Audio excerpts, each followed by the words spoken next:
tenemos el gusto y el honor de presentar a mi maestra, a una gran investigadora en el área de la bioética. Ella se llama Jacqueline Alcázar Morales, es maestra y licenciada o licenciada en filosofía por parte de la Universidad Nacional Autónoma de México. Es candidata a doctor en humanidades en salud en el área de bioética y ambiente por la Facultad de Medicina de la misma universidad. Es colaboradora en el programa universitario de bioética y cuenta con algunas publicaciones próximas en prensa. Los temas que ha tratado son en el campo de la filosofía de la biología, teleología y teleonomía y de la bioética, particularmente en la aplicación de la frónesis o prudencia al cuidado y respeto de la naturaleza. La sesión de hoy trata particularmente sobre este tema y doy la palabra a la maestra para iniciar iniciar oficialmente este ciclo, este primer ciclo de filosofía aplicada. Hola, muy buenas tardes a todos. En primer lugar, pues muchas gracias por la invitación y sobre todo porque... ¿Perdón? Ok. Me siento muy, muy contenta y también muy orgullosa de todo este equipo de alumnos, exalumnos que están haciendo todo este esfuerzo, este trabajo, este proyecto sobre filosofía aplicada y pues muy contenta de estar aquí. Bueno, el tema que yo les quiero exponer lo he titulado Aplicación de la frónesis a dilemas ambientales, una mirada bioética. Bueno, vamos a comenzar. La frónesis es un concepto filosófico aristotélico que a grandes rasgos significa prudencia. Pero antes de que nosotros veamos cómo lo maneja el filósofo, me gustaría que viéramos un poquito sobre cómo podríamos nosotros buscar una vida frónima o una vida prudente. Y una de las primeras preguntas que se hace el autor y que nos seguimos haciendo es, ¿qué es lo que busca el ser humano? O sea, ¿qué es lo que nosotros buscamos pues, en esta vida y en la vida de todos los seres humanos a lo largo de la historia? Y bueno, la respuesta del Estagirita o de Aristóteles, lo que busca el ser humano, pues es la felicidad. Aquí la gran pregunta es, ¿pero qué es la felicidad o la eudaimonía? Aquí, pues, la verdad podríamos verla desde distintas perspectivas. Hay quienes piensan que la felicidad, pues, nos la da el puro placer y placeres, entiéndase, pues, una gama tremenda, ¿no? Desde la parte sexual, la parte económica, es decir, la riqueza, no sé, estar acostadota todo el día en mi cama, etcétera, un montón de cosas que nosotros podríamos entender que eso nos puede dar la felicidad. Sin embargo, el mismo autor nos va a decir que eso no es la felicidad y nos va a decir o nos va a hacer una pregunta respecto a cuál es el bien humano. Y este bien humano, pues él va a decir, finalmente sí es esa felicidad, pero tiene que ser vista como un fin final. Es decir, la felicidad es algo que se debe de practicar constantemente. No debe de ser la meta que yo voy a alcanzar ya cuando tenga cierta edad o cuando esté al borde de la muerte y diga, y voltee y diga, sí, sí, hice esto y esto y el otro y entonces por eso ya soy feliz. No, sino más bien la felicidad se alcanza o se busca en la práctica del día a día, ¿no? Acciones virtuosas específicas que me van a estar haciendo feliz en el momento. Bueno, ahora, entonces, la felicidad, como ven, tampoco es una receta de, pues ya entiéndase, de que todos los días tengo que estar siendo feliz. La pregunta es, ¿cómo haría eso? ¿Cómo lo logro? Y aquí quiero comenzar con esta parte de la virtud. Se define como, pues, un hábito selectivo consistente en una posición intermedia para nosotros, determinada por la razón y tal como lo determinaría el hombre prudente. Entonces, aquí en este pequeñito esquema podemos ver nosotros que el término medio es lo que nosotros vamos a entender como esa virtud, es decir, entre el defecto y el exceso. Pienso, por ejemplo, en una virtud muy común que puede ser la valentía. Cuando yo estoy siendo valiente en exceso, estoy siendo temerario. Y cuando me falta valentía, estoy siendo cobarde. Entonces, la propuesta del filósofo de Aristóteles es que busquemos este término medio, no como un cálculo aritmético, sino acercarme lo más que yo pueda a ese término medio y tomar las decisiones adecuadas de acuerdo al contexto, es decir, al aquí y a la hora. Pienso en algo que ocurre comúnmente pues, en nuestro país y en la Ciudad de México. Nos podemos subir al transporte público, se suben pues unos ladrones y yo me puedo llenar en exceso de valentía y me pongo al tú por tú con el fulano y resulta que me da un tiro y ahí quedo, ¿no? Entonces pues parece que no tuve no practiqué la valentía en un término medio, sino en exceso, lo que me provocó pues un problema tremendo, ¿no? Pero también si estoy siendo cobarde y me quiero echar a correr, pues también me agarran y me va peor, ¿no? Entonces, ¿qué es lo que tendría que hacer en este caso? Pues esa persona que se encuentra en un momento de asalto y para ser valiente, ¿no? Pues lo que tiene que hacer simplemente en ese contexto, en ese ejemplo que les estoy dando es, pues ten, aquí están mis cosas, ¿no? Parecería algo como quizá muy cuestionable y diríamos, pero ¿por qué? Pero depende del contexto, porque si mido, por ejemplo, un 80 y llega una persona súper chaparrita y tengo mucho más fuerzas y el arma que trae es de juguete y me lleno de miedo o no hago nada, pues ya ese es otro contexto y entonces digamos que aquí la importancia de este término medio o de la virtud, pues es poder hacer lo que corresponde, como corresponde, cuando corresponde en el contexto muy específico, ¿no? Entonces, en ese sentido, la ética aristotélica pues es muy vigente porque no depende solamente de un tiempo o un espacio específico. Ahora, la excelencia debe observarse en una vida entera, es decir, si yo soy virtuoso a lo largo de mi vida, pues voy a vivir una vida en excelencia. Si quieres ser feliz como actividad, tienes que hacerlo siempre. Por tanto, la felicidad se vive y se practica. Es decir, si yo estoy siendo virtuoso, estoy practicando esa virtud y al mismo tiempo estoy siendo feliz. ¿Por qué? Porque al practicar la virtud evito tener muchas dificultades en la vida que me pueden llevar a momentos de infelicidad. Ahora bien, aquí pues diríamos, no solo la valentía es la única virtud, vamos a tener dos tipos de virtudes, las virtudes morales y las virtudes intelectuales. Aquí les cito las virtudes morales, que es la templanza, la fortaleza, la magnanimidad, la liberalidad, magnificencia, recta ambición del honor, mansedumbre, cortesía, veracidad, eutrapelia, vergüenza, etcétera, ¿no? Entonces, cada una de estas pues realmente requiere todo toda una clase o todo un estudio para que veamos en qué contexto lo trabaja Aristóteles, pero me interesa que más o menos ustedes ahorita tengan idea de estas virtudes. Ahora, las virtudes intelectuales son la prudencia, es decir, la frónesis, el arte o la tecné, la episteme, la sofía y el nous. Ahora bien, en este esquema lo que les quiero mostrar es un poquito la idea del ser humano o del alma humana. Entonces, aquí pensemos que este círculo, pues según en el contexto aristotélico, este es el alma humana que está dividida en dos partes, ¿no? Tenemos por un lado la parte intelectual y la parte racional y la parte irracional. En esta parte irracional, pues vamos a encontrar, también se va a dividir en dos partes, que es la parte nutritiva o vegetativa y la parte sensitiva y desiderativa. Es decir, tanto nosotros los seres humanos como las plantas, en este caso, o los otros animales, también participan de algunas características en común, como por ejemplo puede ser la alimentación, la reproducción, el movimiento, etcétera, ¿no? En el caso de la parte racional, en el contexto aristotélico, vamos a encontrar que esta se divide en dos partes, la parte deliberativa y la parte científica. Aquí en la parte deliberativa, pues nosotros nos vamos a encontrar precisamente con dos virtudes muy específicas, la frónesis y la tecné. ¿Por qué? Porque se encuentran en el ámbito de lo contingente, de lo que puede ser de un modo o de otro, algo que nosotros no podemos determinar cómo van a suceder las cosas.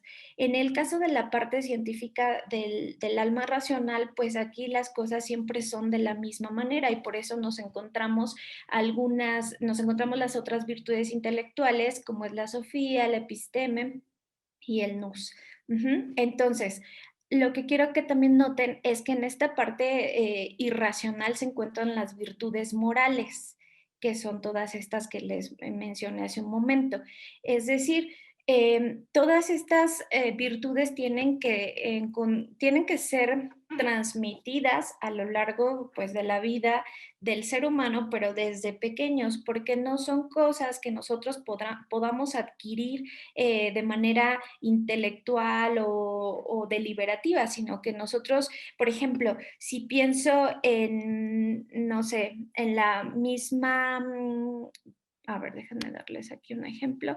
Bueno, pensemos en la misma valentía. Si yo quiero ser valiente, yo le tengo que enseñar pues al pequeño, a ese niño, a través de ciertos actos, cómo tiene que alcanzar pues esa valentía a lo largo, pues no sé, de su vida, de niño, adolescente, hasta que ya como adulto racional pueda adquirir a través de la racionalidad pues estas virtudes intelectuales.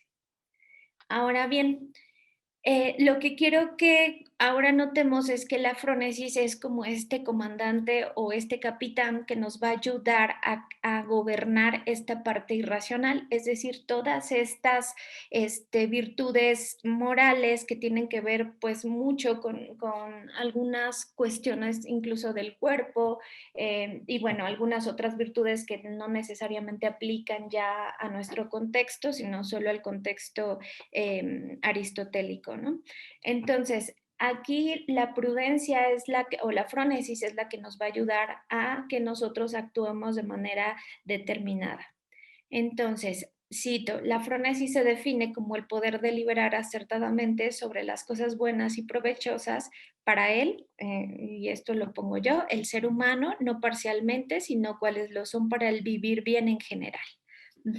O en otras palabras, podemos definir la frónesis como disposición práctica acompañada de regla verdadera concerniente a lo que es bueno y malo para el hombre.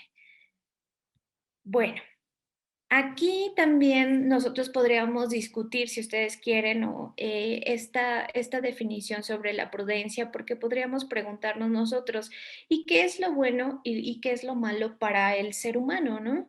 ¿Qué debemos de entender como eso bueno o malo? Bueno, eso va a depender, como yo les decía, pues del contexto del aquí y el ahora y de la situación concreta. Ahora, la elección, bueno, esta definición que viene a continuación es una definición que Aristóteles hace sobre el ser humano. Y cito, la elección es o inteligencia deseosa o deseo inteligente y tal principio es el hombre.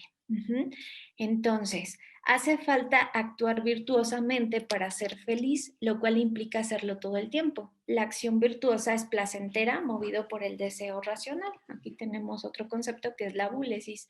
Entonces, para que yo sea feliz, pues tengo que actuar virtuosamente, pero a lo largo de toda mi vida. Y en ese sentido, por eso la felicidad es algo que se vive, se practica. Y tiene que haber libertad para elegir la acción buena. O sea, si yo pienso en los deberes externos que me están dando a lo mejor las leyes o mis padres o quien sea, o incluso normas morales, pero externas, pues sí, yo podré actuar a lo mejor correctamente de acuerdo a ello, pero yo no lo estoy asumiendo con libertad. Es más, hasta me puedo quejar y decir, ay, tengo que hacer esto, aunque no quiera, y sí, a lo mejor pueda todo el mundo decir, ay, es que actúa correctamente, pero yo en el fondo no es algo que yo deseo. En cambio, en la cuestión de la virtud o de la frónesis, nosotros sí, o al menos Aristóteles sí busca que nosotros pues lo hagamos con toda libertad para elegir qué es lo correcto, ¿no? Pero con esa libertad de que quiero hacerlo de esa manera. Ahora bien, ¿cómo vamos a buscar una vida ecofrónima? Y aquí yo ya les agrego esta idea, puesto que nosotros a lo largo, pues ya de estas últimas décadas, digamos desde el siglo pasado, al término de la Segunda Guerra Mundial, comenzó a haber una serie de problemas ambientales, pues no solo derivados de la guerra, sino también por todos los adelantos tecnocientíficos y su aplicación.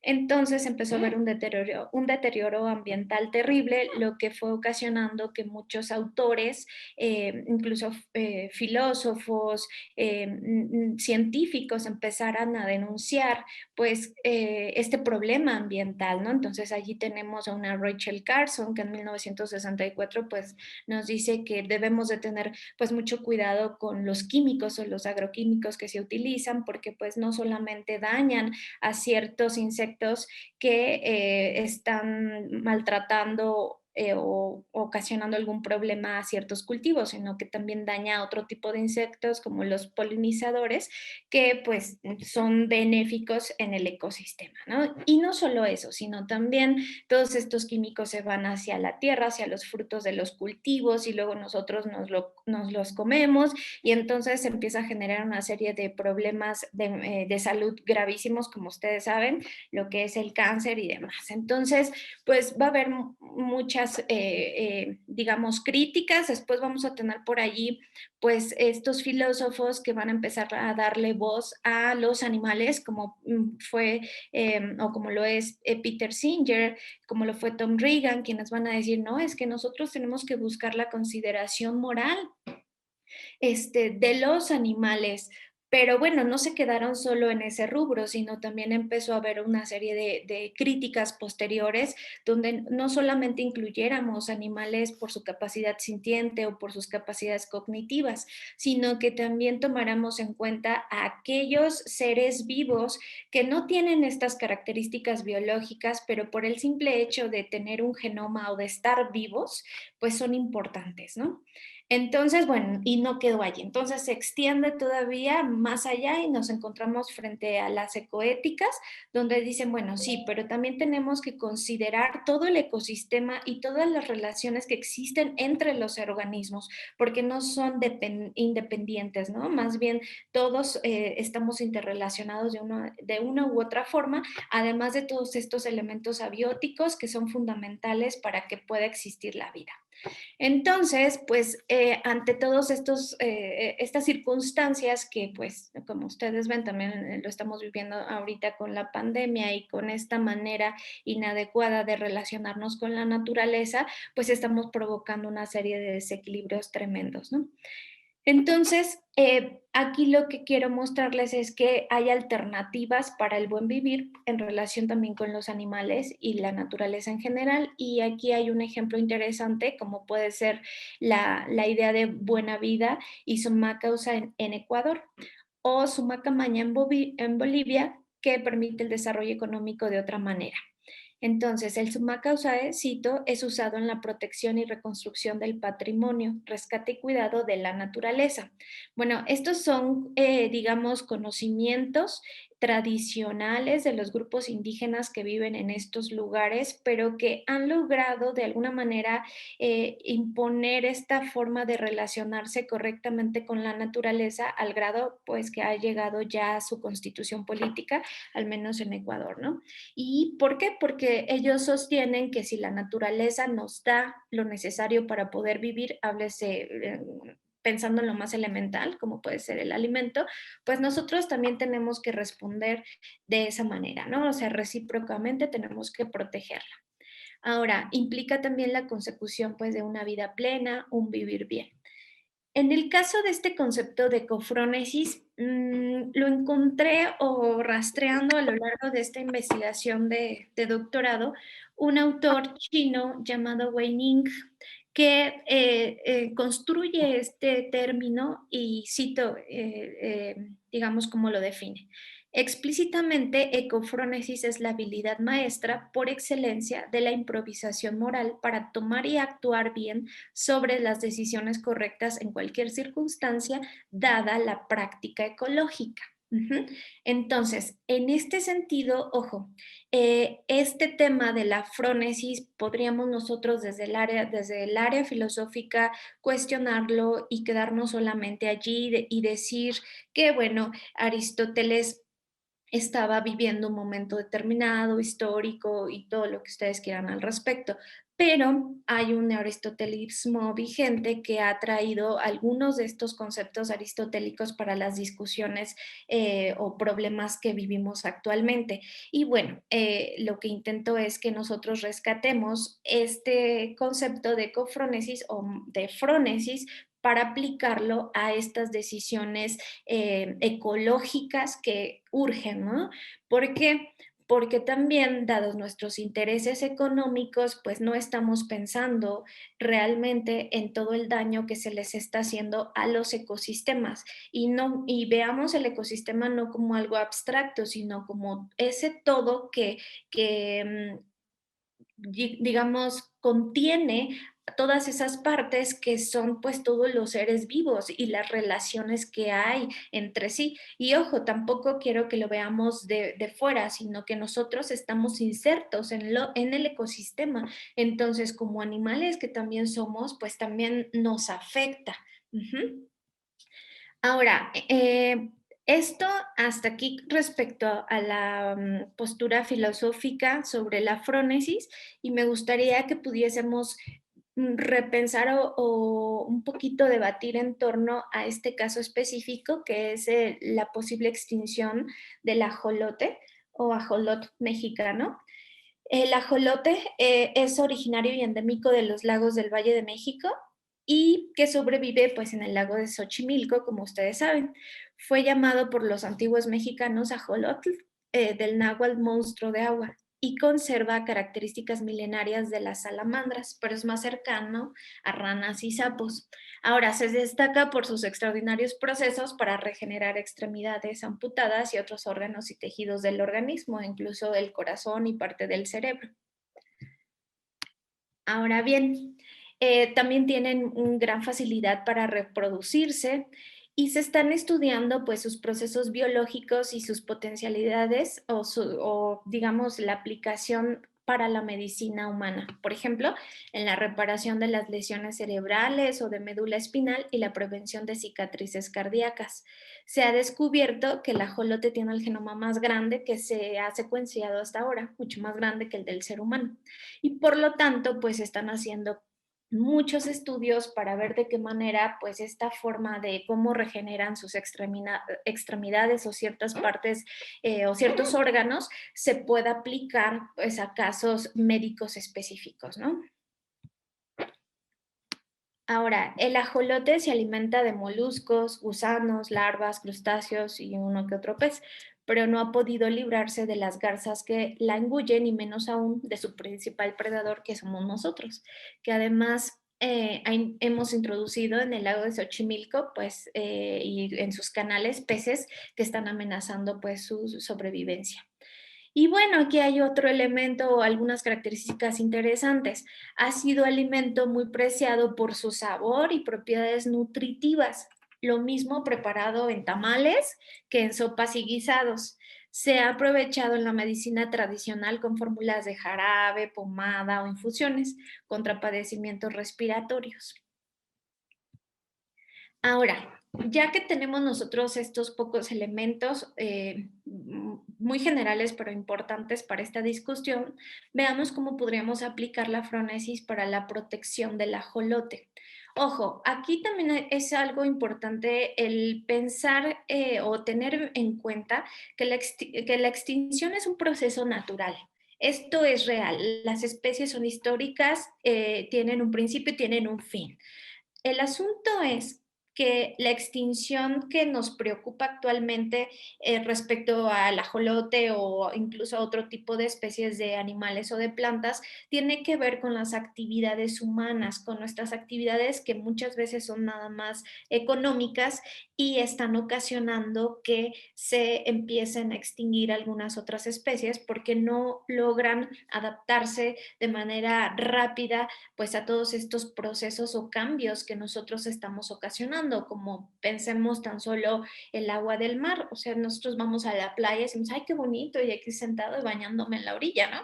Pero imagínense, toda el agua de los hoteles, de los sanitarios, toda se va hacia el mar, ¿no? Y no solo eso, o sea, todas las industrias o gran cantidad de basura, bueno, el mar pues se ha vuelto un basurero tremendo, ¿no?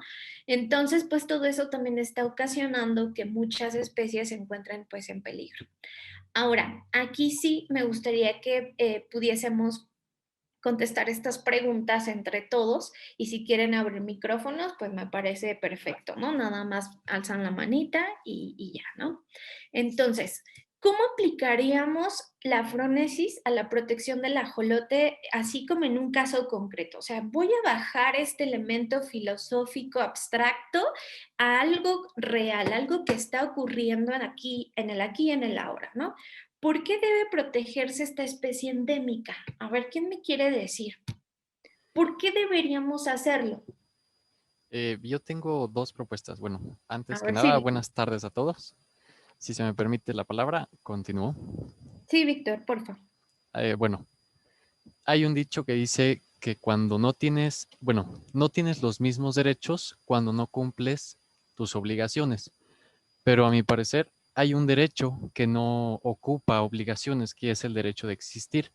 Y simplemente por eso no somos jueces en este caso de la Tierra para decir qué especie es adecuada o cuál no para exterminarla o permitir su exterminio por sí solo.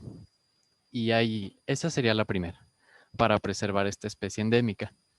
Y la segunda es nuestra historia cultural, que es sumamente rica, en especial por los mitos. Se dice que este es monstruo marino y otra forma del dios Xolotl, que es el perro.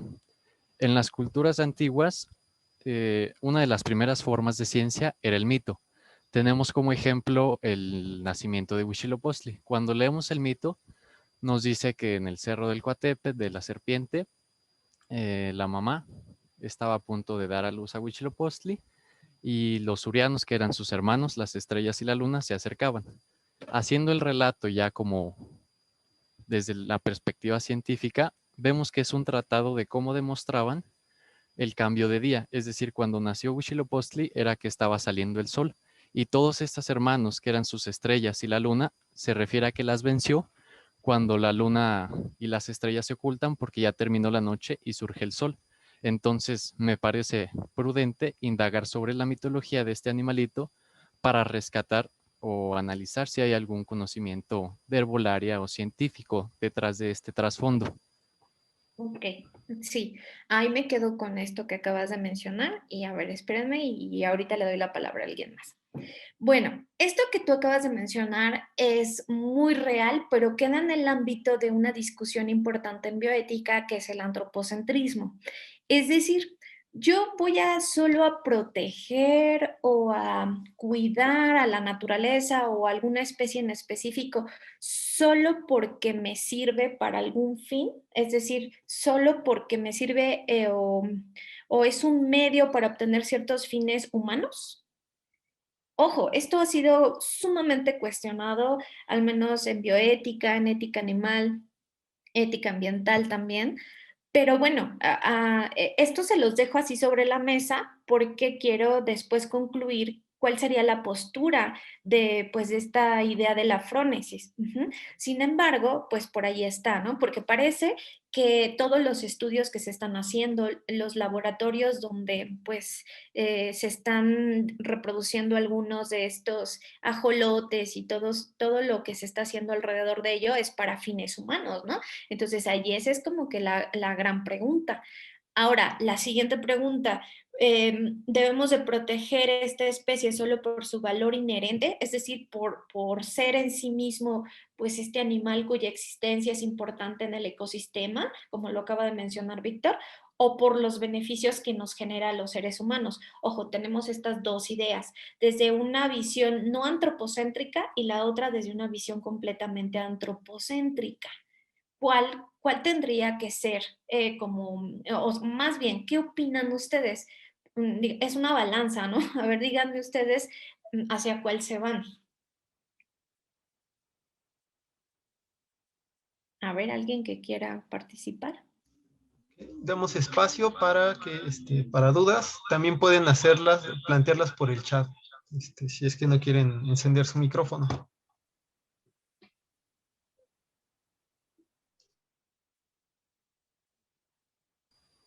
¿No? ¿Les dio miedo? Bueno, uno A de los ver. argumentos podría ser porque todas las especies contribuyen al regulamiento o a la estabilidad de un ecosistema. Ujú. Pero aunque se extinga y así va a pasar en algún momento, el ecosistema va a recobrar por sí misma ese equilibrio. Entonces, sí está muy equilibrada la balanza. Sí, justo este es el gran problema que nos encontramos en estas discusiones bioéticas sobre cuestiones ambientales. ¿Por qué? Porque hay aquellos que están completamente de acuerdo en que la valía inherente de cada animal o de cada ser vivo o de las especies es importante, ¿no? Y aquí también se abre un problemón tremendo porque, bueno, considero moralmente a los individuos de una especie o a la especie completa, ¿no? O sea, ¿qué decisiones tengo que tomar a la hora de la hora, ¿no? Por ejemplo, si me encuentro en una situación en la que algunos antílopes están en riesgo, habrá algunos que tomen la decisión y digan, bueno, es que los antílopes se reproducen tremendamente y pues no, pues que la naturaleza siga su curso, ¿no?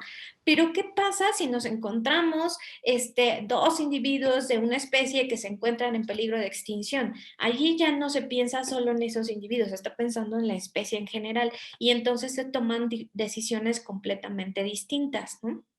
Entonces, esto pues tiene que ver de acuerdo a las posiciones filosóficas o bioéticas que tomemos nosotros, ¿no? Hacia qué lado de la balanza pues me voy. En este caso, pues si solo voy a considerarlo por su valía inherente, pues tendría que ser intocable, ¿no? Y dejarlo que esté en ese ecosistema y que pueda sobrevivir, ¿no? En el caso de esta cosificación que nosotros hacemos, no solo del ajolote, sino de muchas otras especies, tanto de animales y de plantas, pues también nos encontramos con otro problema porque solamente estamos pensando en la utilidad que estos nos generan. Pero también ahí quiero hacerles un poco, echarles más ruido porque nosotros también somos un animal que donde se plante también va a modificar el ecosistema y entonces tampoco podemos caminar por allí sin dejar huella. Ujú. Entonces, en toda la cadena trófica, pues de una u otra forma también necesitamos pues alimentarnos, sobrevivir y aquí, bueno, sin entrar en otro tipo de dilemas de si como o no como carne ni nada de eso, pero sí también es un punto importante en este tipo de dilemas, ¿no? En el que nosotros sí podemos cambiar diversas prácticas en relación en relación con nuestra forma de alimentarnos, pero también en relación con la forma en la que interactúo con la naturaleza o con el ecosistema. Ahora, aquí la gran pregunta sería, ¿cuál es el papel de la frónesis en el cuidado y protección del ajolote? Ojo, si nosotros nos vamos hacia atrás, yo les diría claramente, esta postura es una postura filosófica antropocentrista. ¿Por qué? Porque Aristóteles pensaba en el ser humano. Aquí la investigación o lo que yo intento hacer es llevarlo un poco más allá e incluir en esta forma de ética o en esta postura ética elementos naturales o la naturaleza, los ecosistemas, los animales, ¿no? Cosa que el filósofo no incluyó en esta visión ética. Sin embargo, me parece que es muy importante. Si nosotros somos prudentes, es decir, estamos en este término medio, ni en exceso ni en defecto, es decir, podemos nosotros vivir bien o tener una buena vida en relación con el ecosistema. De acuerdo a lo que yo les decía hace un momento, también somos un animal y al ser animales estamos interactuando con el ecosistema o con el medio ambiente, nos guste o no nos guste. Ahora, evidentemente es diferente la relación que tenemos con las diferentes especies. Por ejemplo, con los animales de compañía o los animales domésticos, son animales que nosotros hemos modificado de acuerdo a las necesidades económicas o de otro tipo que nosotros mismos hemos construido. Por esa razón, nosotros somos más responsables de este tipo de animales, es decir, pues sí tengo que a lo mejor mayor responsabilidad con los perros, con los gatos, con todos estos animales domésticos, porque ellos por sí mismos, pues ya no son especies que puedan estar ya allí solitas independientemente de nosotros, ¿no? Pero si pensamos en otro tipo de especies que se encuentran, no sé, en la selva, en los bosques, que están completamente fuera de nuestro alcance, la relación que nosotros tenemos con ellos es completamente distinta. O sea, no necesito irme a meter a la selva y buscar a un jaguar para tomarme una selfie, ¿no? O sea, eso no, digamos, allí no, bueno, hay quienes sí lo hacen, pero vamos, no sería lo más adecuado o lo más ético desde este punto. Ahora, entonces, la frónesis, ¿perdón? Disculpa, aquí tenemos una mano alzada y creo que querían hacer dos participaciones por parte de Mario Flores y Ana Ramírez. Ok. Comenzamos contigo, María Luna.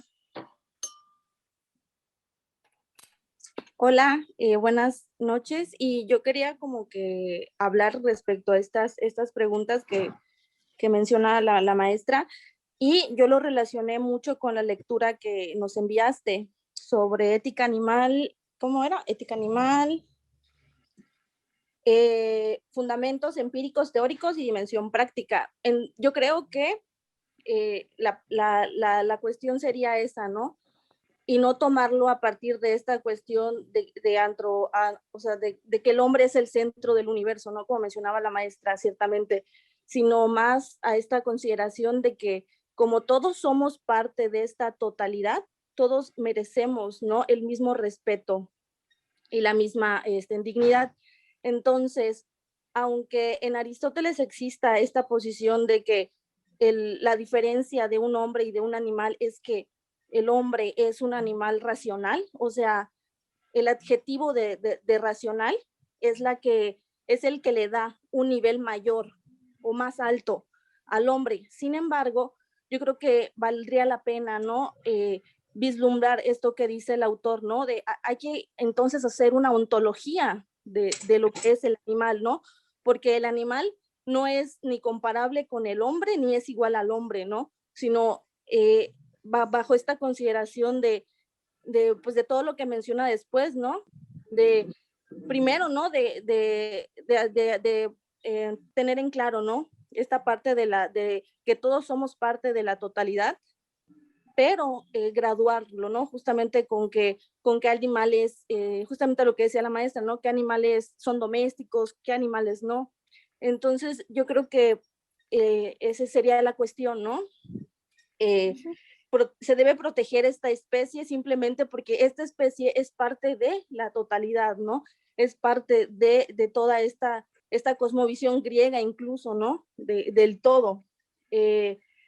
Y yo no creo que se deba proteger, o sería muy egoísta de mi parte decir que se tiene que proteger por un interés humano, ¿no? Incluso sería antivirtuoso decir que tendría que ser por un interés mercantil o de investigación en cierta medida, ¿no? Yo creo que sería porque realmente al no estar esa especie, ya no habría este balance natural de todas las cosas en un ecosistema, ¿no?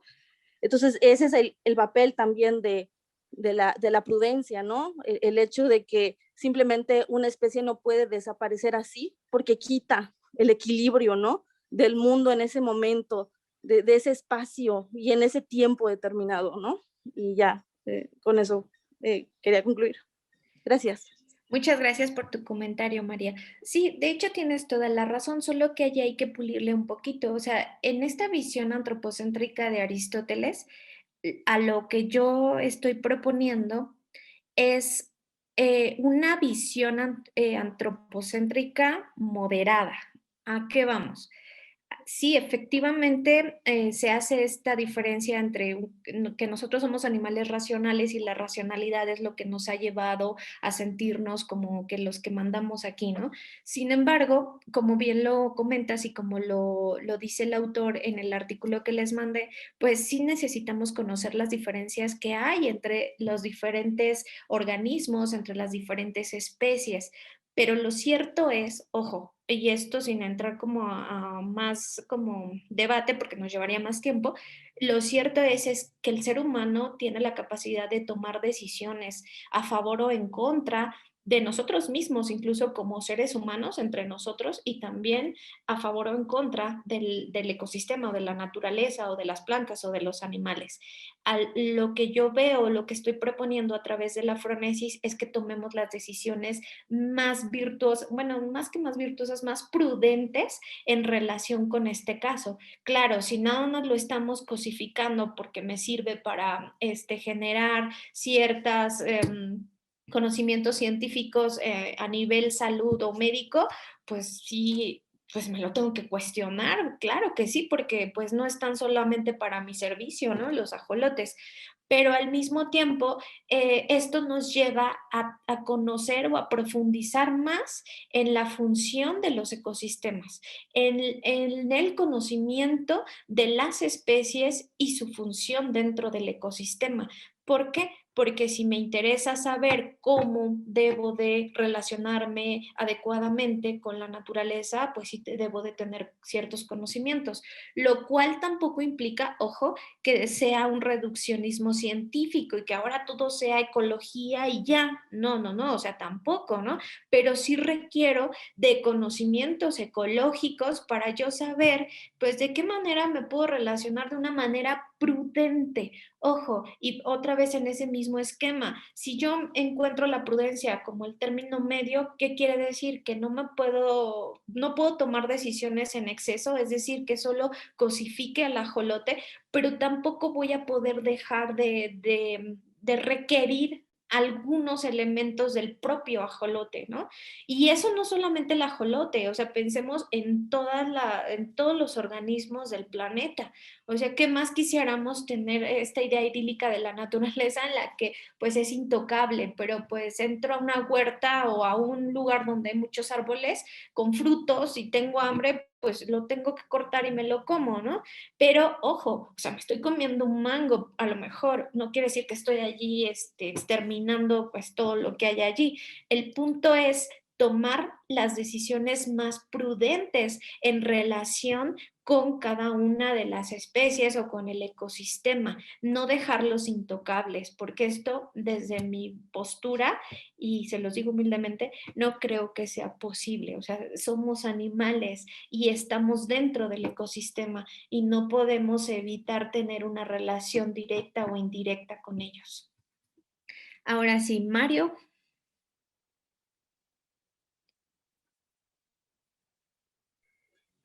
Sí, creo que Mario no contesta, pero tenemos en el siguiente orden a Víctor Navarro y a Choche, con el iPhone de Choche.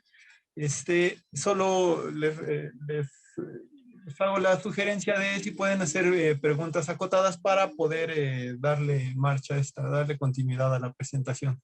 Y comenzamos contigo, Víctor. Bueno, solo para complementar las dos participaciones anteriores y hacerle como un agregado a la ecofrónesis, desde la postura como animales nosotros, si se nos da el derecho de existir, ¿por qué no lo podemos compartir con otra especie salvándola? Es decir, yo le agregaría esta frase a la ecofrónesis, tal vez ya la tiene implícita. La tierra es nuestra, pero no de pertenencia, sino de responsabilidad. Como lo dijo la maestra, no hay ecosistemas intocables, porque si fuera así, no habría relación entre nosotros. Entonces, esta interrelación que hay entre las especies tiene que llevarse de manera ecofrónica, como lo dice. Sí, muchas gracias, Víctor. Pues sí, toda la razón, ¿no? ¿Alguna otra pregunta o comentario? Choche, creo que ya la bajó. Ya, no, aquí estoy. Hola, amigo. ¿Qué onda, Víctor? Hola, buenas tardes a todos. Bueno, primero parto de una realidad. Creo que estamos pasando de campos ontológicos a axiológicos. Y creo que lo primero que tenemos que aclarar es en qué concepto o en qué campo estamos o vamos a partir. Si nosotros hablamos de un campo del ser, obviamente todos valemos. Pero ese campo del ser tiene grados de existencia. Parménides hablaba de esta realidad de que todo es, pero Aristóteles habla de el que todo es, pero de diferente modo. Y esto nos hace totalmente diferentes. Nos da un valor incalculable por el simple hecho de existir, pero no el mismo, porque somos de diferentes modos, de diferentes maneras. No estoy de acuerdo y no nos busco debatir en ese sentido, en la afirmación que hace la maestra de que Aristóteles tiene una visión antropocéntrica, porque en realidad lo que Aristóteles busca es un equilibrio entre la ética y la ecología. Más que una visión antropocéntrica, es lo que está buscando, un equilibrio. Y entonces es aquí donde el hombre, a partir de su conocimiento, comienza a desarrollar una filosofía, por así decirlo, de lo que es lo ecológico. Intenta filosofar y explicar. Y obviamente en esta explicación filosófica, pues debe hablar con claridad respecto de los grados de vida. En la antropología filosófica nosotros vamos a descubrir esto, ¿no? Creo que quien está aquí comprende este sentido de los grados de vida, los modos de existir, y creo que aquí más que hablar de de que el hombre intenta utilizar desde Aristóteles, no.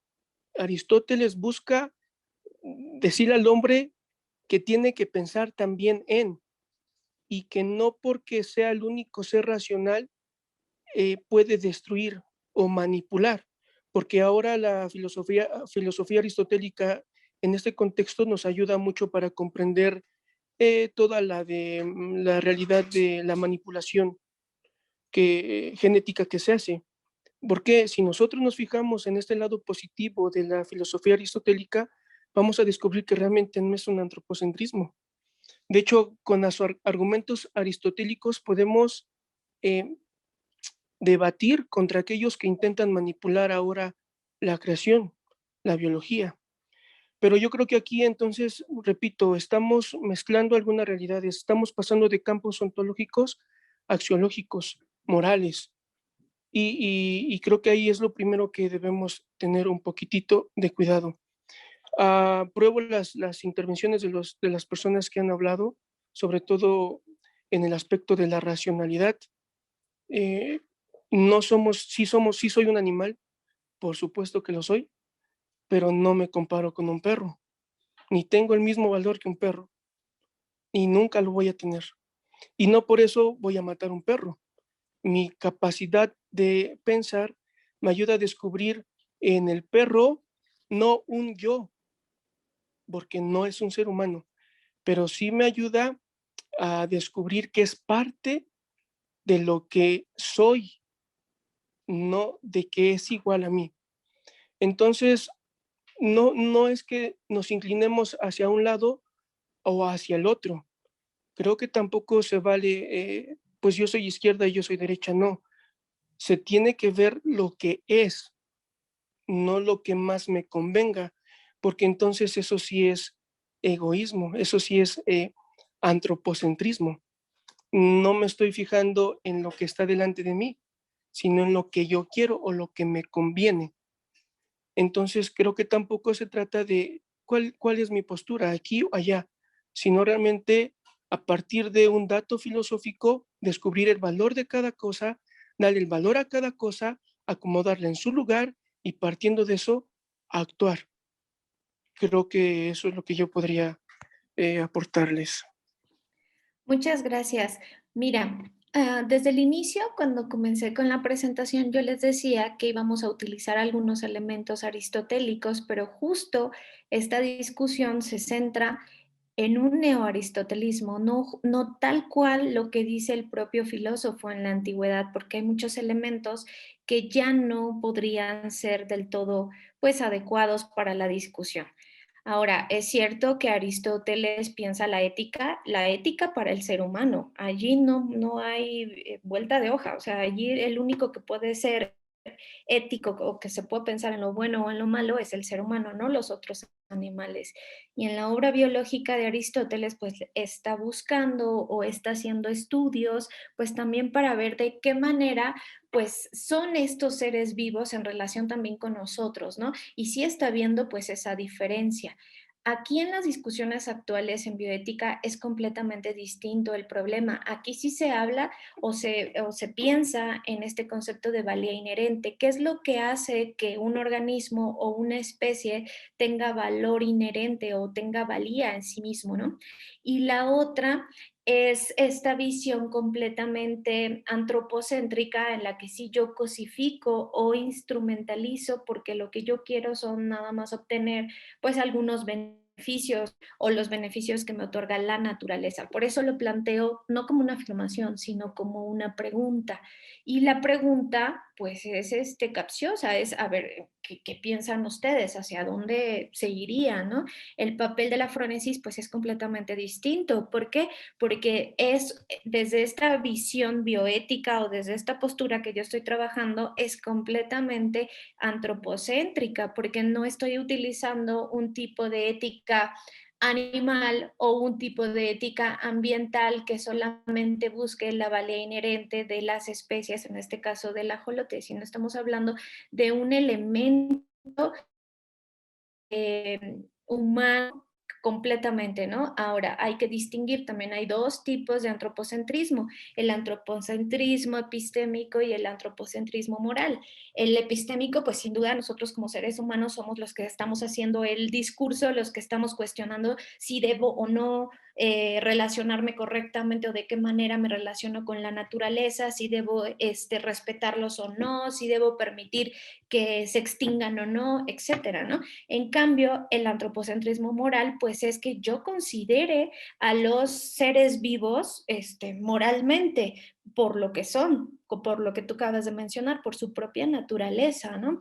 Pero esto no es una cosa así nada más sencilla al nivel del ser, y digo así sencilla tampoco, ¿no? Porque no es nada sencillo eso, sino que yo también tengo, o actualmente lo que también tenemos que hacer es tener conocimientos biológicos, ecológicos y científicos de los seres vivos. O sea, ya tampoco estamos en un contexto histórico como el de Aristóteles, donde sin duda tuvo pues grandes ideas, hizo varios experimentos, no por nada es como el padre o el abuelo de la biología, de la embriología y de muchas áreas, ¿no? Sin embargo, los conocimientos que hoy tenemos a nivel biológico y ecológico son tremendos y también son necesarios para comprender y entender de qué manera vamos a tomar decisiones en relación con la naturaleza. Y estoy completamente de acuerdo contigo de que no somos iguales a un perro, pero no estamos hablando de ese tipo de igualdad. Allí, pues los invito a que lean Liberación Animal de Peter Singer, donde habla precisamente del concepto de igualdad y nos habla del especismo, ¿no? Entonces, no es lo mismo, no porque yo me sienta como igual a un perro o un gato, por eso lo debo de proteger, no, para nada, eso no lo han dicho en bioética y tampoco lo dirá, ¿no? Somos diferentes, pero en relación a esa diferencia debemos nosotros de considerarlos moralmente o éticamente de una manera completamente distinta, pues para su respeto, para su cuidado. Pero detrás de todas esas posturas, pues también hay una serie de críticas.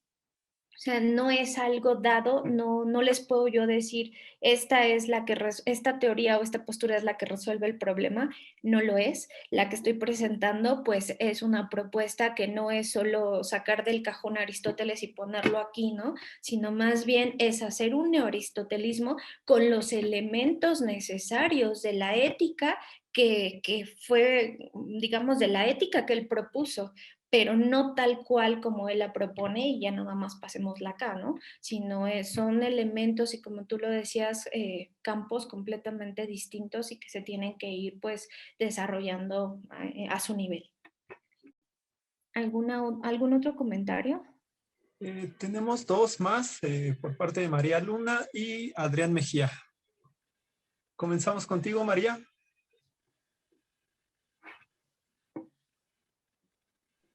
Perdón, no bajé la mano de la vez que la levanté, perdón. No te apures. Bueno, vamos contigo, Adrián. Gracias. Primero que nada, pues agradecer la presentación de la maestra. Es muy interesante ver esta postura y también ver a la filosofía preocupada por estos temas que principalmente de repente se dejan mucho de lado o no se alcanza a ver como que esa asociación propiamente en un ámbito pues, de la normalidad, ¿no? Esto lo digo porque de entrada ver lo que es el término de la frónesis pues entra en dos niveles que a mí me causa necesario como recalcar. Uno es a nivel persona, en la búsqueda del justo medio, tenemos ahí que si uno como, digamos, en el ámbito filosófico, pues puedes tener cierta idea de lo que es la frónesis, ¿no? Cuando tú de repente quieres llevar el tema, por ejemplo, de los ajolotes, culturalmente puede tener cierto peso, y cuando le metes el término frónesis, pues la gente va a voltear así como a decir, ¿a qué se refiere eso, no? Entonces, es interesante porque en un primer nivel exige ese entendimiento cultural del justo medio, de preocuparse no solo filosóficamente por llevar el asunto de la protección del ajolote desde un nivel teórico, sino también tratar de entender la relación que existe a nivel biológico. Pero eso también conlleva a tener conciencia de que lo que comentaban un poco de la axiología, pues creo que aquí el valor principal que muchas veces se deja de lado, pues es el valor de la vida, ¿no? Como un estandarte que deberíamos tener muy consciente, no solo en los aspectos como del ser humano, sino del ser mundo. Y eso me lleva a pensar en la frónesis, y no sé qué tanto podríamos tematizarlo de esta manera o pensar como una frónesis colectiva, en el sentido de que viéndolo igual en la normalidad, pues de repente a mí me surgen muchas dudas porque este sentido del concepto de lo que yo digo de origen de lo que es la vida se pierde en ver un mundo colgado de muchos tecnicismos y relacionado a cosas como económicas y políticas, sociales, propiamente de derechos humanos, que sí son importantes porque estamos en un contexto inmerso de muchas cosas, pero yo creo que de repente sí se deja de lado estas cosas como muy importantes y no se tiene la conciencia que se debería de tener, porque hemos perdido el sentido esencial de esa dirección de lo que es la vida, ¿no? Pensar el ajolote, de algún modo yo creo que en un nivel medio lo pensamos culturalmente como algo importante y todo, pero no hay acciones suficientes como para la preservación, ¿no? O como para pensar a la especie como algo que es necesario de nosotros, ¿no? O a lo mejor genera un beneficio o tiene algún valor, pero pues todo eso se va perdiendo por esta transformación también de los conceptos y del mismo sentido del mundo que tenemos, ¿no? A mí principalmente pues me surgiría eso, y no sé si habría algún comentario que podría enriquecer sobre una frónesis colectiva, si se pudiera tener, porque creo que principalmente eso es lo que nos ayudaría como un poquito a tratar de ser más conscientes, ¿no? Sé que existe alguna agenda de desarrollo sustentable y no sé si las políticas públicas a nivel gobierno estén trabajando sobre esta parte y en ello se considere al ajolote como tal, pero principalmente sí creo que es, desde mi punto de vista, los dos aspectos, ¿no? Tanto el personal como el colectivo. Gracias. Muchas gracias, Adrián, por tu comentario. Pues bueno, justo el proyecto que trabajo no es solo en este tema de los ajolotes, estoy trabajando la cuestión del Tren Maya y todo lo que va a ocurrir en la Reserva de la Biosfera de Calakmul, ¿no? Y cómo podríamos nosotros tomar decisiones prudentes en relación con todo esto. Evidentemente no es una frónesis que solamente surge en el sujeto y yo nada más voy a ser virtuoso y ya, ¿no? Sino es ser virtuoso también para la comunidad, ¿no? O sea, ¿qué tipo de decisiones voy a tomar que no afecten a los otros o en otro sentido, pues también a la naturaleza y a las especies, ¿no? En general. Ahora bien, no podemos perder de vista, como lo acabas de mencionar, que para tomar o para saber cuál podría ser el papel de la prudencia en el cuidado y la protección del ajolote, tenemos que ver pues no solamente el ecosistema que está pasando, más bien me tengo que preguntar, a ver, ¿por qué está en peligro de extinción? ¿No?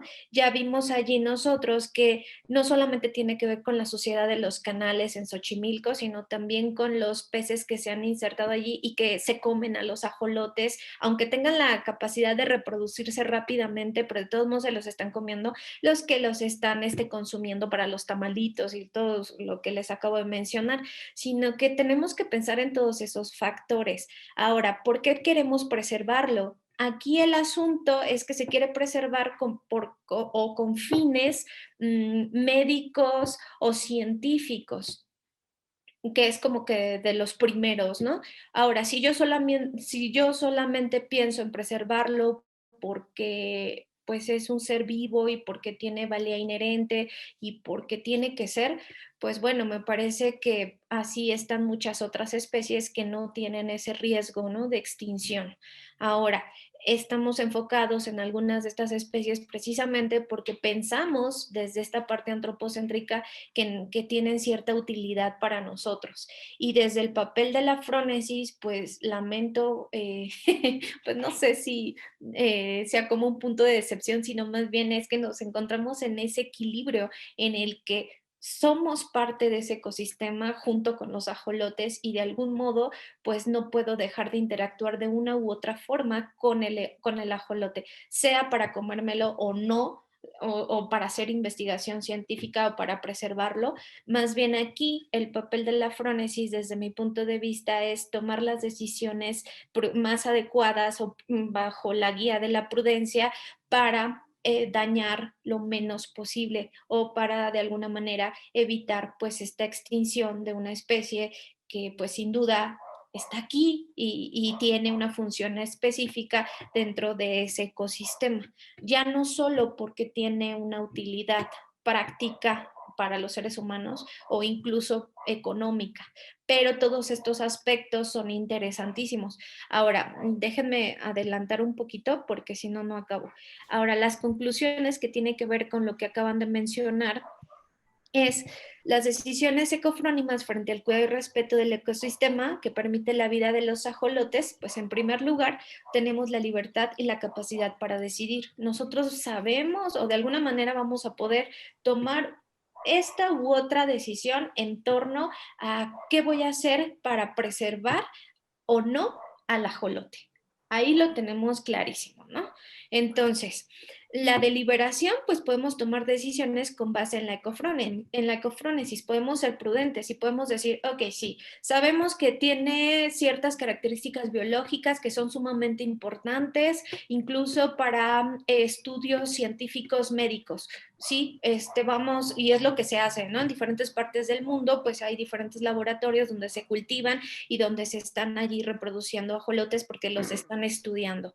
Entonces, pues bueno, de alguna manera los están preservando y los están estudiando. Ahora, puedo yo tener una muy buena intención, pero eso me puede llevar a malas decisiones, porque a lo mejor ya lo único que quiero, los estoy preservando con la única finalidad de obtener ciertos conocimientos de ellos, y al final cuando ya no me sirvan, pues quién sabe qué decisiones vaya a tomar, ¿no? Entonces, vean cómo el problema pues es mucho más grande.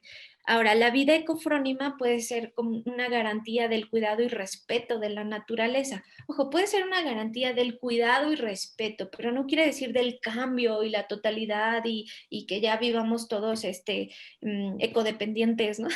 No, o sea, porque eso no es posible por lo que les estoy diciendo. Ahora, la conclusión general de esta participación, y sobre todo con el tema de este grupo que es filosofía aplicada, me parece fundamental. ¿Por qué? Porque creo que sí podemos nosotros bajar conceptos filosóficos que se quedan muchas veces en el ámbito de discusiones de salón con los profesores, con los alumnos, y que incluso podemos saber mucho de ética, pero no ser éticos en absoluto, ¿no? En absoluto y maltratar a mis vecinos, a otros seres humanos y también a la naturaleza.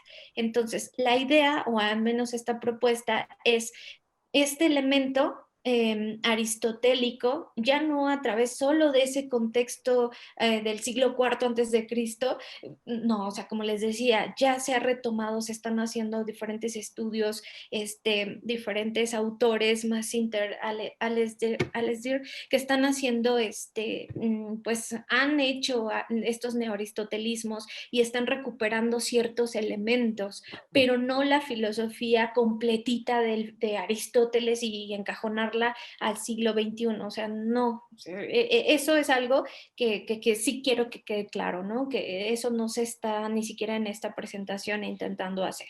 Necesitamos conocimientos biológicos, ecológicos para poder tomar decisiones prudentes, sí es cierto, pero también necesitamos tener conocimientos económicos, políticos, culturales. Y entonces la filosofía aplicada o la misma filosofía pues nos lleva a no sesgar el conocimiento y solo quedarnos en un área muy pequeñita y, como les decía, en el salón y discutiendo eso y ya. No, sino nos está obligando a salir de esos textos para reconsiderar y repensar la realidad y con base en ello tomar decisiones diferentes. En este caso, pues la invitación es tomar decisiones prudentes. Y no solo yo como Jacqueline, que puede ir a Xochimilco y me pueden, una señora acercarse y decirme, le vendo un tamal de ajolote. O sea, no solo estamos hablando en ese ámbito, estamos hablando en el ámbito incluso de las agendas políticas y económicas, científicas, ¿no? Que están haciendo o están recuperando o que tienen directamente la mano puesta sobre estos estudios o sobre esta preservación, ¿no? Entonces, pues la idea es que podamos hacer que nuestra voz sea cada vez más fuerte y que hagamos pensar a estos políticos de otra manera, ¿no? Y bueno, o sea, esa es la propuesta, quizá todavía sea un poco complejo porque pues estamos en un sistema económico, pues ustedes saben, capitalista, que pues parece que nada más queremos ganar, ganar, ganar y ya, ¿no? Sin embargo, me parece que sí ha avanzado mucho la discusión. Nos encontramos ya con que ciertas especies de animales tienen derechos, nos hemos encontrado con diferentes formas de relacionarnos, ya con los animales, ya sea de compañía o con los animales silvestres. La Ciudad de México pues ya tiene también dentro de su constitución pues que este cuidado y respeto hacia los animales. Bueno, o sea, estamos poco a poquito avanzando, ¿no? Y la norma oficial mexicana 059 pues está protegiendo pues de alguna manera pues a varias especies, ¿no? Digamos, a lo mejor están allí y las acciones en la realidad son otras, pero eso ya es un avance a que antes pues no estuviera y pues toma y destruye todo lo que te encuentras a tu paso, pues es una cosa completamente distinta. Y bueno, aquí está la bibliografía y pues muchas gracias. Si tienen alguna otra pregunta, comentario. Muchas gracias, Jacqueline, por tu presentación y damos pauta a más preguntas. De hecho, tuvimos algunas también por Facebook. Vamos a ir en orden. Aquí veo manos alzadas por parte de Víctor. No sé si Brian González se arrepintió. Pero de no ser, bueno, de no ser el caso, posterior a Brian seguimos con que aplaudió Brian. Posterior a Víctor, seguimos con las dudas hechas en Facebook. Bueno, concordando con lo que nos mencionaba Adrián, la vida tiene valor porque es y está. Y es cierto, necesitamos conocimiento para relacionarnos de manera prudente. Y tal vez haya que bajar como lo menciona la maestra, bajar estos términos que es la valía inherente y reconocer los procesos evolutivos. Es decir, a cada especie le toma un esfuerzo inmenso adecuarse o evolucionar en determinados contextos. Llámese clima y recursos, lo mismo que nosotros pasamos hace milenios, cazando mamuts, intentando prender un fuego, escondiéndonos en una cueva para ver que no nos matara un jaguar. Hay muchos ejemplos. Nosotros tenemos los nuestros como especie, como historia de la especie. ¿Por qué no reconocer los de las otras especies también? El ajolote viene de un contexto de tierras mexicanas donde era un clima totalmente diferente, pero sin embargo ha sobrevivido y hoy está aquí. Igual hay que reconocer por todos esos cambios que pasó. No sabemos si en la reconstrucción o la destrucción de la Tenochtitlan, que se empezó a construir la colonia, el Nuevo México, pues los españoles afectaron el ecosistema también y ellos sobrevivieron a eso. A eso me refiero con bajar este término de valía inherente. Reconocer que también el que estemos aquí es el mismo proceso de la evolución del universo. Las condiciones en la Tierra para la vida son únicas. La temperatura, la gravedad, la atmósfera, la cantidad de rayos solares que nos dan. Es decir, este reconocimiento va más allá de los procesos evolutivos de la vida, sino de nuestro planeta y de la historia de, por lo menos, de este sistema solar. Muchísimas gracias, Vic. Y como buen estudiante de biología, creo que por allí puedes seguir avanzando y sabes la importancia que tiene pues estudiar pues todas estas relaciones de los seres vivos. Muchas gracias, Vic. Bueno, voy a pasar con la pregunta de Mario Flores López. Y él dice, ¿qué debemos considerar de los efectos del cambio climático con la necesidad de la protección de todas las especies? Son unos temazos, miren. Hay un documento que se llama Perspectivas Geo 6, donde se mencionan todos los problemas que tenemos a nivel ambiental. Y entre ellos, pues también se encuentra el cambio climático, la deforestación, la erosión, la extinción de las especies, la contaminación del agua, bueno, un sinfín de factores, ¿no?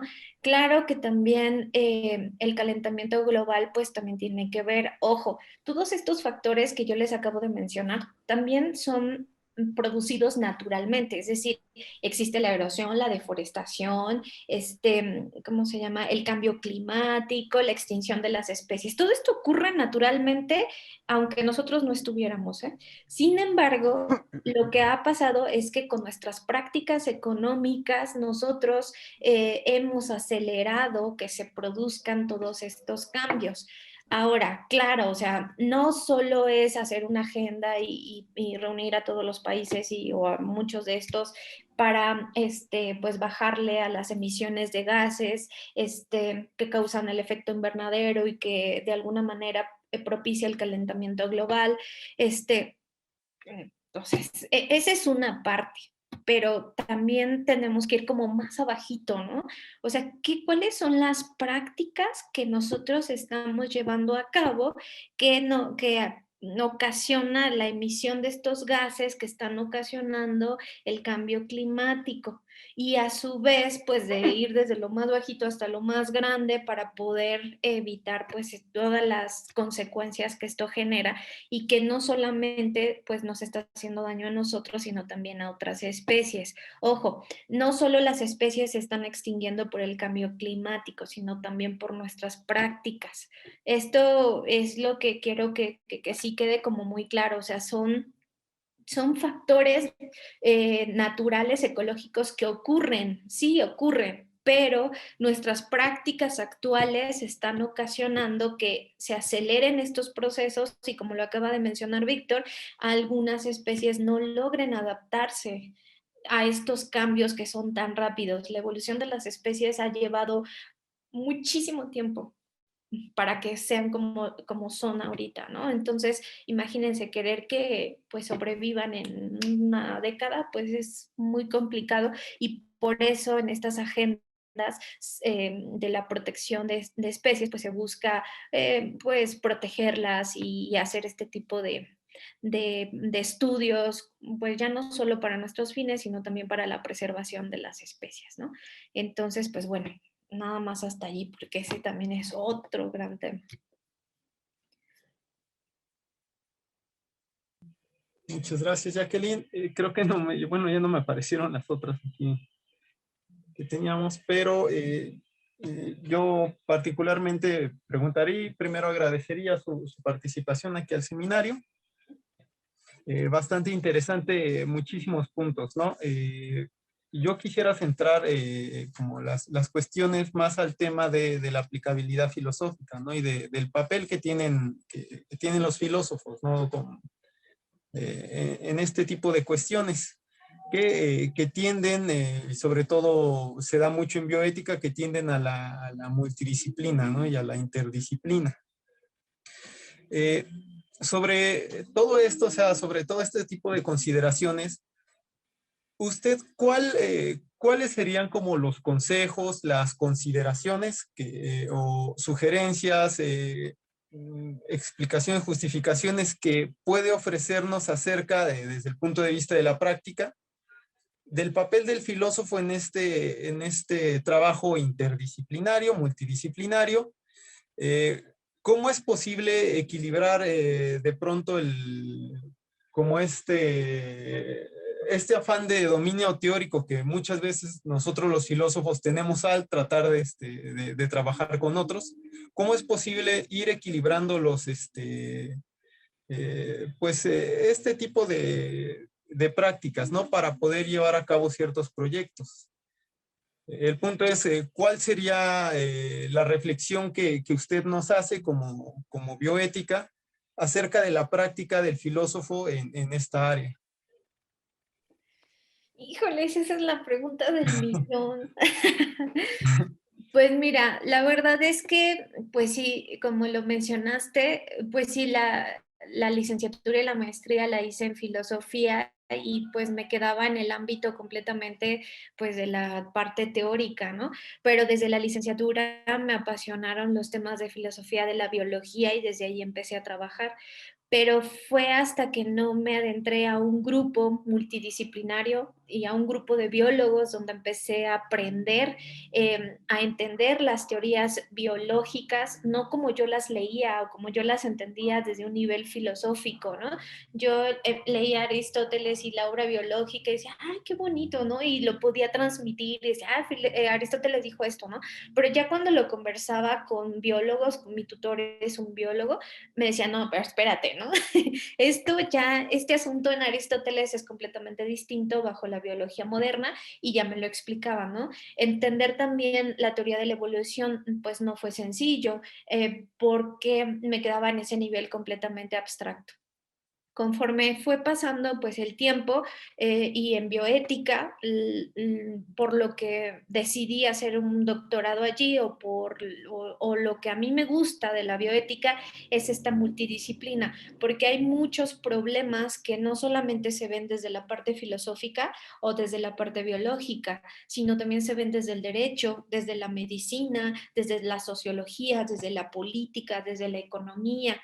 Entonces, los filósofos, creo yo, en el área de bioética, tenemos un reto muy grande, Y es un reto de verdad enorme porque tenemos que entrarle a muchísimos temas que ya no tienen que ver solo con nuestra disciplina y dejar de pensar solo en términos abstractos, en términos así tan complejos, por lo mismo que yo les decía. O sea, yo estudiaba ética en la universidad, decía, ay, que pues sí, esta teoría está muy bonita, bla, bla, bla, pero cuando llegué a bioética me di cuenta que allí lo que se intentaba ya no era solo decir o mencionar qué dijo Kant o qué dijo Peter Singer o qué dijo Aristóteles, sino ahora esos elementos, ¿cómo los aplicarías a casos concretos? Y de verdad, ustedes mismos se dieron cuenta, me gustó mucho la participación de Choche y se la agradezco mucho, porque justo allí es donde se ve el reto, el gran problema que tenemos para bajar esos conceptos o todas estas ideas del campo del ser y la ontología y estos movimientos, ¿no?, que podemos hacer, pero justo en el caso que a mí me interesa, que son los problemas ambientales, cómo desde la filosofía puedo intentar proponer algo concreto, algo que sea realizable. Y bueno, a lo largo de estos años de doctorado ha sido pues mi coco y he tenido que sufrirle mucho porque al principio esa fue el cuestionamiento. Me decían, espérate, Jacqueline, es que tu tesis no es de filosofía, debes de entender que es una tesis de bioética. Entonces tienes que proponer algo, tienes que bajar esos conceptos que tú piensas que son importantes a casos concretos. Y entonces por eso es que me empecé a meter con estos temas y a su vez empecé a estudiar, pues sabía un poco de biología, pero ahora tengo que estudiar pues más ecología como una rama de la propia biología, ¿no? Pero bueno, o sea, yo no les puedo decir que haya una receta porque no creo que la haya, pero si a ustedes como estudiantes de filosofía o filósofos que queramos entrarle no solo a la bioética, hay quienes hacen otro tipo de filosofía. Tengo un amigo que hace filosofía de la economía y no solamente se queda en el campo de la discusión acá de la economía a nivel abstracto, sino también lo lleva a discusiones prácticas, ¿no? Del costo-beneficio. Entonces, me parece que sí podemos hacer un montón de cosas, pero sí es importante pues empezar a buscar también qué dicen digamos, otras personas que están formadas digamos, en otras direcciones. O sea, ellos qué piensan también, ¿no? Y en ese diálogo entre los dos o entre muchas partes, pues podemos hacer algo pues impresionante, ¿no? Entonces, como les decía, estos problemas, o al menos en bioética, no lo puedes ver solo desde la filosofía. Si lo quiero ver desde ese punto, pues ya quedé allí porque no voy a proponer mucho, ¿no? Necesito verlo desde diferentes áreas y por eso está el área, al menos lo que estoy haciendo es desde el área filosófica, biológica, ecológica, económica, política y bueno, si hablamos del Tren Maya, pues también desde la parte cultural y antropológica, porque hay grupos humanos, indígenas, pueblos mayas que todavía viven allí y tienen cosmovisiones. Entonces, híjole, son temazos que bueno, depende pues también de nosotros, de qué es lo que queramos estudiar, pero me parece que podemos hacerlo, ¿no? Me parece que el filósofo sí tiene, bueno, pese a veces he escuchado que piensan que, pues, bueno, se dice que la filosofía es inútil y todo esto. Yo francamente quiero dejar de pensar en eso, ¿no? Quiero pensar que sí podemos hacer algo, ¿no? Que sí podemos proponer algo, pero ya no solo proponer, sino también cambiar mi estilo de vida y empezando por mí. Entonces, pues bueno, yo creo que, o al menos así ha sido mi camino en estos últimos 10 años. Muchas gracias, Jacqueline. Tenemos dos intervenciones más. Una es por parte de José Gabriel Escala y enseguida damos pauta a Choche. Bueno, felicitaciones, Jacqueline, de verdad, estupenda posición. Mi pregunta, bueno, es una pregunta que te la voy a hacer al final, pero principalmente me parece estupendo haberse anclado en Aristóteles, porque después de todo Aristóteles es padre de la zoología. A uno se le olvida que los animales siempre han estado tanto en la vida del ser humano desde la época de las cavernas, ¿no?, hasta en toda la historia de la literatura. Pues, son nombrados en la Ilíada, en la Odisea. El perro es el que reconoce a Ulises, mientras que sus sirvientes no lo reconocen, ¿no? Es decir, que es un perro inteligente. Es decir, están las fábulas de Esopo, donde los animales le dan lecciones de ética y de moral, pues, al hombre, ¿no? Al ser humano. Pero mi pregunta sería que, ¿cómo podemos hacer que coincida esta prudencia aristotélica en un mundo que, como decía Bauman, y más hoy más que nunca, es un mundo que sea como una sociedad que se ha convertido en líquida, donde todo es desechable, donde para mí, evidentemente, yo soy muy platónico, para mí los valores, bueno, los valores podrían cambiar, pero los principios no pueden cambiar, las virtudes no pueden cambiar. Matar siempre va a ser malo, robar siempre va a ser malo. Pero fíjate que la sociedad actual pues utiliza muchas formas para cometer genocidios sistemáticos como la eutanasia, etcétera, a través de la ley, pero al final terminan cometiendo, pues termina flexibilizándose la virtud como tal, ¿no? La virtud de defender la vida, y esta vida tenemos que extenderla evidentemente a lo que nos rodea, porque nosotros no somos solos, somos lo que nos rodea también, ¿no? ¿Dónde estarían entonces los límites para para que esa prudencia aristotélica, que es universal y que para mí no pierde su vigencia para nada, igual que las obras de Shakespeare no pierden su vigencia, porque uno tiene celos como Telo y uno ama como Romeo y Julieta, eso no va a cambiar, ¿no? Aunque la sociedad piense que sí, ¿no? A través de un discurso, a través de el lenguaje, ¿no? ¿Dónde estarían entonces esos límites para saber cómo utilizar correctamente esa prudencia, ¿no? Y no terminar siendo una prudencia interesada por grupos económicos o por grupos políticos, o que hoy día la opinión ha pasado a ser doctrina, y todo se utiliza a través de la publicidad, sea de izquierda o de derecha. Te iba a hacer un paréntesis, me encanta que hayas utilizado a este animalito que yo no conocía.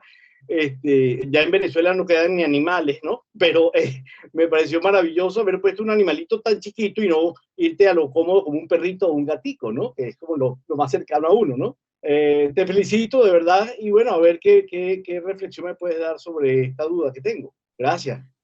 No, gracias a ti. Mira, la verdad es que esa pregunta también me la han hecho y es así como el asunto, ¿no? Bueno, se puede proponer la prudencia y seamos prudentes a la hora de tomar decisiones ecológicas y todo, ¿no? Pero como bien lo dices, puede haber intereses de por medio de acuerdo a los grupos, ¿no? Pueden ser científicos, económicos, políticos, incluso académicos, ¿no?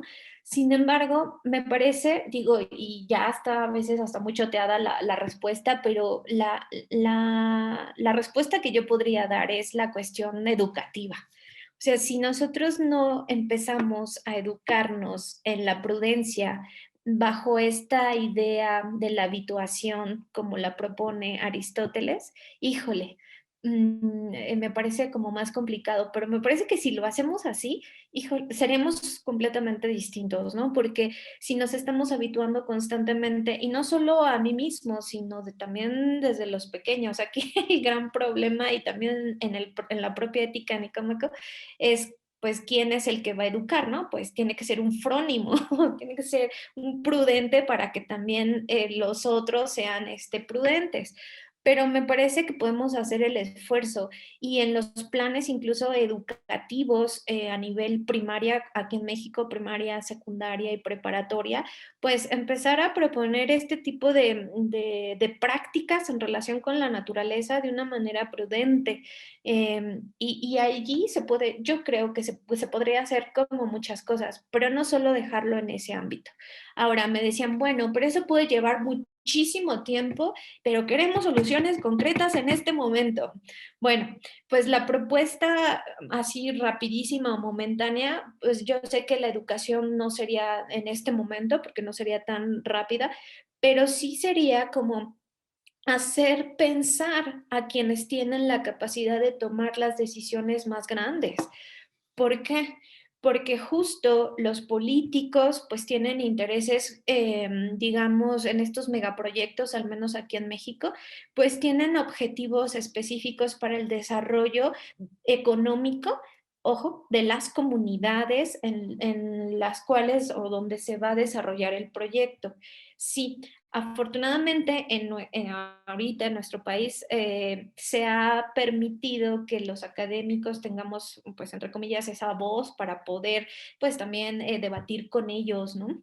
Y decirles, ahora pues en eso estoy, mi propuesta es seguir trabajando esto para que llegue a sus manos y no necesariamente lo lean y digan, sí, vamos a hacer frónimos porque ella lo escribió bonito y así Aristóteles, no, tampoco, pero por lo menos que permita que piensen o que pensemos todos, ¿no? Sobre la importancia que tiene el vivir bien o el buen vivir.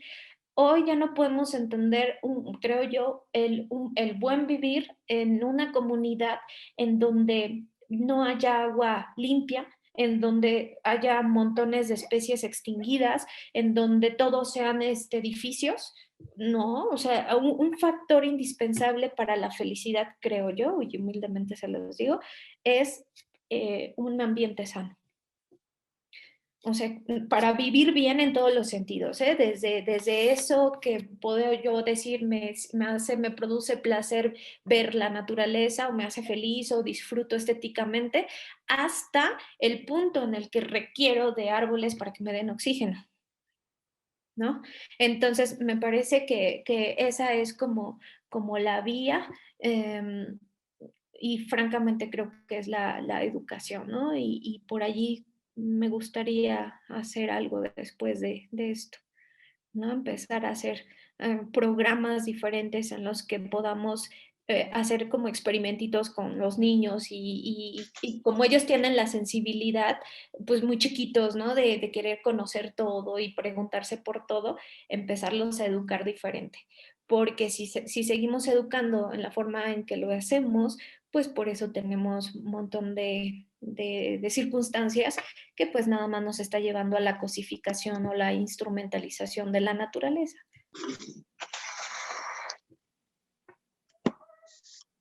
Gracias. Gracias. Vamos contigo, Choche. Hola, nuevamente yo molestando. Primero, felicidades también y agradecer el espacio. Nuevamente, gracias, Víctor, por darme la palabra. Creo que Víctor me dará la razón en ese sentido, y la pregunta que se le hizo a usted va en el mismo.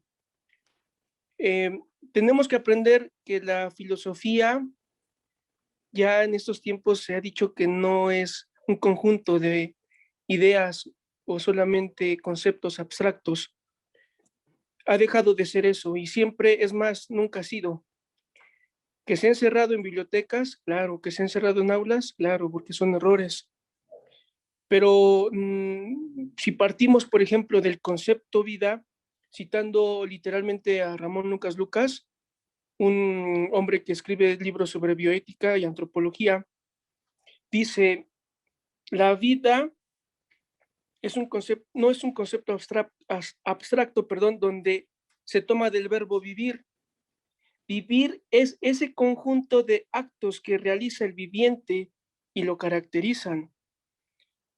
Y creo que tenemos que aprender eso. Tenemos que pasar de teorías filosóficas a prácticas filosóficas. Y esa es la esencia de la filosofía. Y creo que una solución, y esto sí a lo mejor va a sonar muy antropocéntrico hablando de esas cosas, ¿verdad? Creo que una aplicación filosófica merma en el hombre mismo. ¿En qué sentido? Si no hay un concepto del hombre claro, lo que se relacione con él no tendrá esa misma claridad. Como se menciona esta palabra de la cosificación, si yo, como mi concepto es del hombre, que es una cosa, pues mucho más lo demás. O sea, lo demás no me importa. Porque si yo como hombre tengo un concepto de que solamente también como las plantas, crezco, me reproduzco y muero, pues así va a ser el valor que yo le dé a las demás situaciones. Entonces, si no tenemos una antropología sana, verdadera, difícilmente las demás disciplinas se van a abordar. Y hay que partir de una verdadera antropología para dar solución a los problemas que se desarrollan en la sociedad, porque al final son problemas antropológicos, que se desatan en problemas políticos, culturales, biológicos, éticos, morales. ¿Por qué? Porque nos guste o no, el ser humano racional es la cabeza de esto que miramos, porque es el único que puede hacer filosofía sobre, es el único que tiene que reflexionar sobre.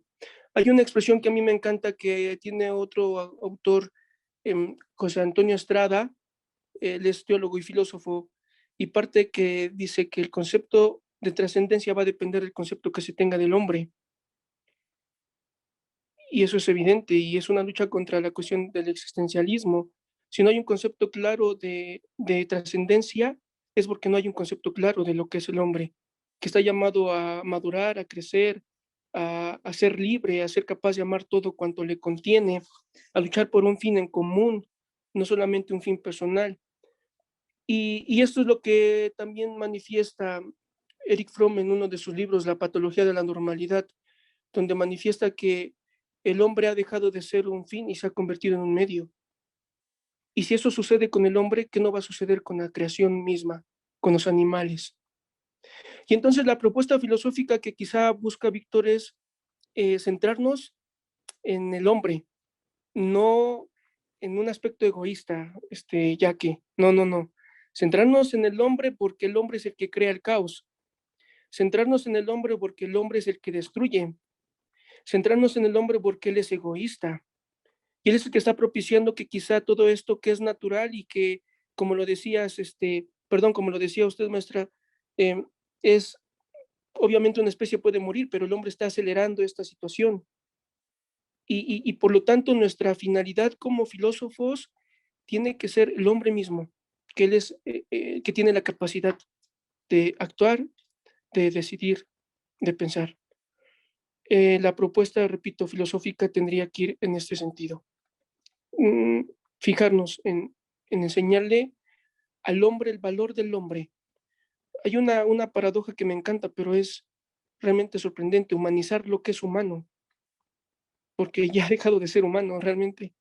Es una paradoja triste, profunda, pero es verdadera.